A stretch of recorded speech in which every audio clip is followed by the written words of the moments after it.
On va parler de l'accompagnement des étudiants en réorientation. Voilà le thème de notre débat. Je vous présente nos invités. Véronique Di Benedetto, bonjour. Bonjour. Bienvenue, vous êtes vice-présidente France d'Econocom et présidente d'Econocom Italie. Et François-Xavier Huard, bonjour. Et bienvenue, vous êtes le directeur d'Evocae. Alors, on va présenter vos structures respectives. Econocom, c'est quoi? Alors, Econocom, c'est une entreprise de services numériques qui a un chiffre d'affaires de l'ordre de 3 milliards, pas loin de 3 milliards, présente dans 14 pays à peu près, et qui est spécialisée dans la gestion à la fois du poste de travail, des infrastructures et du financement de l'ensemble avec des solutions de bout en bout. Et Evocae, c'est une association. Exactement. C'est une association qui est née dans le Sud, à Marseille, il y a 5 ans maintenant, que j'ai cofondée, et qui, en fait, s'est donnée pour mission d'accompagner des jeunes qui décrochent à la suite de leur bac ou au début de leurs études. Et donc, on leur propose un parcours structuré, intensif, pour leur permettre de reprendre des études vers un métier choisi. Avec ce chiffre, c'est Parcoursup qui nous dit ça, 16%, c'est l'augmentation du nombre de candidats en réorientation sur Parcoursup, là, cette année, en 2026. Est-ce que c'est un phénomène grandissant? C'est un phénomène qui est massif et c'est un phénomène croissant, en fait, qui a augmenté avec l'augmentation du nombre de jeunes qui accèdent au bac et donc aux études, et qui réussissent leur bac et qui arrivent derrière aux études. Et donc, effectivement, le décrochage scolaire qui, traditionnellement, est encore une réalité avant le bac, au lycée et au collège, est devenu depuis 10 ou 15 ans une réalité massive, mais trop peu documentée après le baccalauréat. Et donc chaque année, on sait que 150 000 à 200 000 jeunes sortent du système de formation post-bac sans solution de réorientation et se retrouvent en fait accompagnés par les acteurs de l'emploi alors qu'ils ont un bac et qu'ils avaient l'ambition de réussir leurs études et de passer un diplôme. Est-ce que, tiens, on va commencer par peut-être un constat, Véronique Di Benedetto, déjà sur votre politique de recrutement, et sur, est-ce que sont des métiers en tension? Est-ce que vous avez du mal à recruter? Quel profil vous recrutez? Avant de parler d'éventuellement le profil d'étudiants. Alors, nous, on est effectivement majoritairement, on va dire, axés sur des profils plutôt bac plus... entre 3 et 5, avec un profil ingénieur. C'est effectivement la demande forte, on va dire, de nos clients. En revanche, comme on a énormément de métiers de proximité, que ce soit autour, on a une usine de reconditionnement, par exemple, de la réparation, on a des offres de maintenance, de la maintenance, on a des offres, évidemment, de helpdesk. Donc, on a énormément de métiers qui demandent de la proximité et qui ne demandent pas, effectivement, du bac plus 5. Et ce sont des métiers sur lesquels on peut s'orienter vers des jeunes, effectivement, avec moins de diplômes, voire les former complètement. Ça veut dire que vous avez des dispositifs d'insertion en quelque sorte? Voilà, exactement, des dispositifs d'insertion. Nous avons des accords avec des sociétés de formation et France Travail, et nous faisons ce qu'on appelle un POI, une préparation opérationnelle à l'emploi. Donc c'est une sorte de formation qu'on offre sur quelques mois, avec un engagement de notre part de recruter derrière. Nous prenons également pas mal d'alternants, qu'on peut garder également à la fin.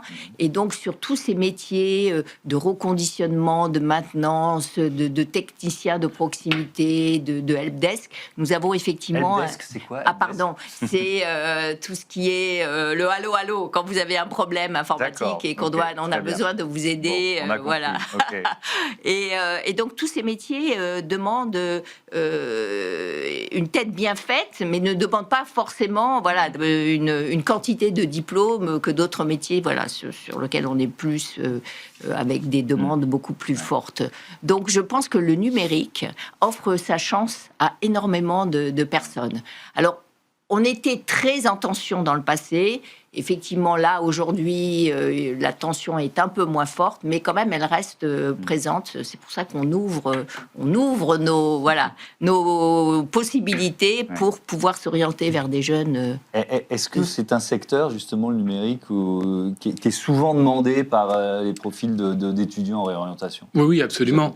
En tout cas, c'est un secteur qu'on leur fait découvrir, parce qu'en fait, ce qui caractérise un jeune en rupture ou en presque décrochage, c'est sa méconnaissance très profonde en fait des réalités économiques, des besoins des entreprises, y compris au plus proche de son territoire, au plus proche de chez lui.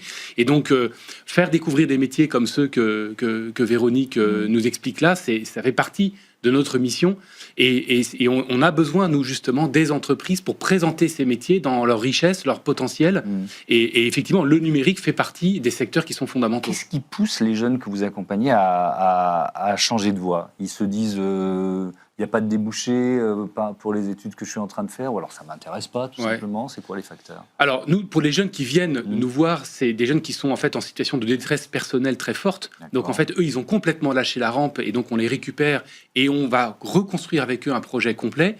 Après, effectivement, d'une manière plus large, la situation de beaucoup d'étudiants qui subissent leurs études, qui même sans décrocher vont changer, se réorienter régulièrement et parfois même aller jusqu'au bout et aller chercher un diplôme sans jamais vraiment savoir ce qu'ils vont en faire derrière.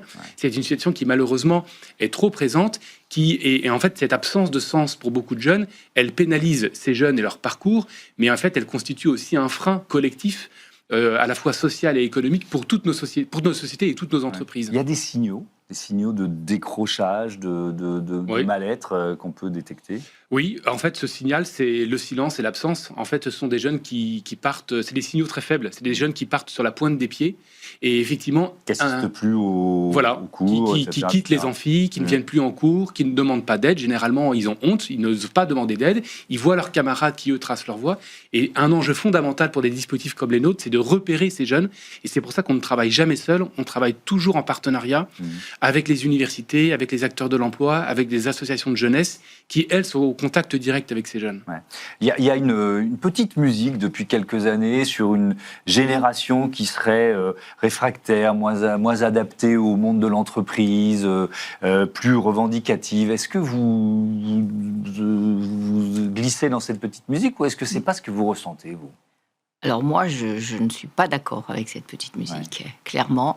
Moi, je trouve que les jeunes ont une vision, certes, différente du travail, mais ce n'est pas parce qu'elle est différente qu'elle est moins bien.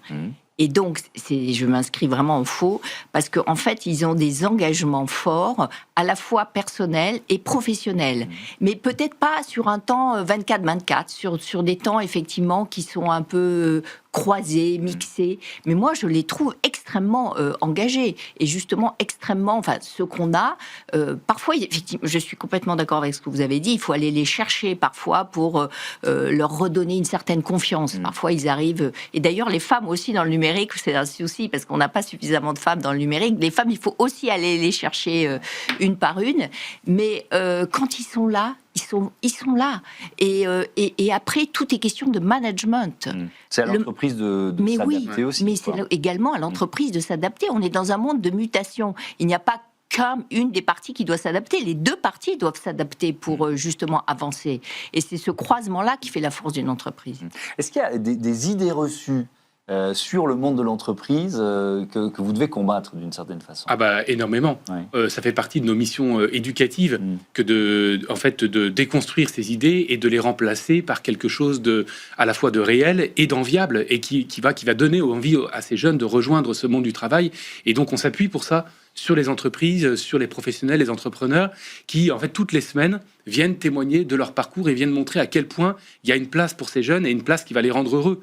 Donc je partage complètement de votre point de vue, Véronique, sur le fait que, en fait, on constate que ces jeunes changent de façon spectaculaire en moins d'un an quand on est capable de remettre du sens, de remettre du rythme, de remettre de l'exigence dans leur parcours et dans la vision qu'ils ont de leur avenir. Eh bien, les choses changent très vite et on a des jeunes qui sont du coup aptes à reprendre des études et à intégrer le monde du travail dans des conditions qui sont excellentes et qu'on n'a pas du tout à déjuger sous prétexte que c'est différent de la façon dont on fonctionnait il y a 15 ou 20 ans. Je vais vous poser la même question à l'un et à l'autre. Je commence avec vous, François-Xavier Huard. Est-ce qu'il y a encore ce réflexe du « c'est pas pour moi ». Ce métier n'est pas pour moi, ce secteur d'activité n'est pas pour moi. Est-ce que vous êtes confronté à ça? Oui, bien sûr. Une espèce d'autocensure. Une autocensure, elle est permanente. En fait, beaucoup des jeunes qui nous rejoignent ont grandi dans des établissements ou des quartiers qui sont souvent assez étroits, où ils n'ont pas bénéficié de cette ouverture sur le monde et donc ils ont plein d'idées reçues. Et donc il faut leur montrer que si c'est fait pour eux, alors tout n'est pas possible. Il ne faut pas leur vendre du rêve, il ne faut pas dire n'importe quoi. Ils arrivent avec une histoire, avec des contraintes scolaires, familiales, économiques, qu'il faut prendre en compte. Mais aujourd'hui, la force de notre époque, c'est la diversité des parcours possibles. Et quand on leur montre cette diversité et qu'on les accompagne sur les premières marches, derrière, ils trouvent immanquablement leur place. C'est obligé. Je vous pose la même question, Véronique Di Benedetto, mais peut-être justement plus pour creuser la question des femmes, de la féminisation des métiers du numérique. Le c'est pas pour moi, l'autocensure, elle existe encore. Ah oui, elle est extrêmement extrêmement prégnante. Alors, en fait, elle existe sur 2 aspects. Elle existe sur ce que vous avez évoqué, c'est-à-dire le manque de confiance. J'y arriverai pas, etc. Et elle existe sur le fait de la mauvaise image, parfois, des métiers du numérique. Bon... c'est le geek derrière ses écrans, c'est pas pour moi, ça m'intéresse pas, voilà. Et en fait, il faut vraiment se battre contre ces clichés. Je vais vous donner un exemple concret. Par exemple, on a un centre industriel à Montpellier pour le reconditionnement de smartphones, de PC, etc. Ce sont essentiellement des femmes. On a adapté des horaires et on les a formées. Et elles aiment ce qu'elles font, mais vraiment, vous les voyez réparer leur smartphone, elles sont vraiment extrêmement précises. Et quand on parle avec elles aiment vraiment ce qu'elles font, de redonner cette seconde vie au smartphone.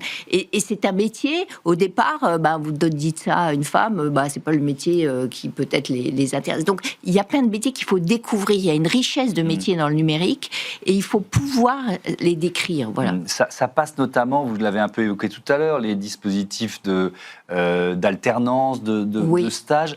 Le taux de transformation en CDI, je ne sais pas si vous avez le chiffre, c'est pas une colle, mais une proportion, ça se transforme souvent en Alors, les stages, pas forcément, parce que les stages, ça dépend d'abord à quel moment vous faites votre stage.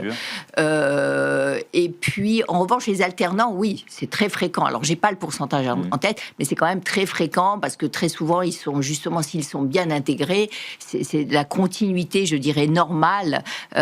C'est une sorte de tremplin pour être embauché derrière. Donc, voilà, Qu'est-ce que vous attendez, on va terminer là-dessus, des entreprises pour participer peut-être davantage à ce défi de réorientation? En fait, une antenne évoquée, c'est une 50aine de jeunes avec une équipe pédagogique dédiée. Et en fait, sur les 8 mois que dure l'accompagnement et la formation, on a 25 semaines thématiques par secteur d'activité. Et toutes les semaines, en fait, on fait intervenir des professionnels qui viennent témoigner de leur parcours. Toutes les semaines, les jeunes partent visiter un lieu de formation ou un lieu professionnel en lien avec le secteur. Et toutes les semaines, les jeunes ont jusqu'à 2 jours disponibles pour des micro-immersions professionnelles, des micro-stages que nous, on est capable d'accompagner. Donc le message, si vous renvoyez... Et donc le message, c'est qu'on a besoin des entreprises. En fait, l'entreprise est un acteur éducatif de plus en plus à part entière et ils ont leur place depuis toujours et de plus en plus pour accompagner ces jeunes. On a structurellement besoin des entreprises. Ouais, c'est ce que vous disiez tout à l'heure, Véronique Di Benedetto. Vous êtes aussi un espace de formation, en fait. Mais exactement. Mais ça fait partie également de notre rôle. La société, l'entreprise a un rôle d'accompagnement et elle forme tout au long de sa vie. Nous, on a des espaces de formation toutes les semaines. Et aujourd'hui, c'est encore plus indispensable qu'hier. Vous sortez pas avec un diplôme et vous vous dites là, à la fin de la vie, j'irai plus rien. Non, vous êtes mort. Donc, il faut se former en permanence. Moi-même, je continue de me former.